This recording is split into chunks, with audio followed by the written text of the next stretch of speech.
চাবালাই নাকি দেশ চালাবে, চাবালাই নাকি দেশের অর্থনীতি ধ্বংস করেছে, চাবালাই নাকি দেশটাকে বিক্রি করেছে। তো যারা এই কথাগুলা বলেন আমাদের দেশের প্রধানমন্ত্রীকে চাওয়ালা চাওয়ালা, তাদের উদ্দেশ্যেই বলছি। তো মোদিজি যখন 2014 সালে প্রথম প্রধানমন্ত্রী হন, তখন দেশের অর্থনীতি গ্লোবাল র্যাঙ্কে কত নম্বর ছিল? 10 নম্বরে।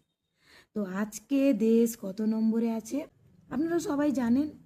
যে মোদিজি একটা সোশ্যাল মিডিয়ায় ভিডিও পোস্ট করেছিলেন, সেই ভিডিওটি কোনো কারণবশত ডিলিট হয়ে গেছিল।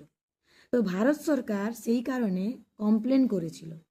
তো সেই কমপ্লেন হওয়ায় মেটার পুরো টিম ভারতে এসে মোদিজির কাছে ভুল স্বীকার করেছিলেন এবং ক্ষমা চেয়েছিলেন। এবার বুঝতে পারছেন? তো ये मोदी है, घर में घुसेगा भी और मारेगा भी। 56 इंच का सीना है। भारत माता की जय।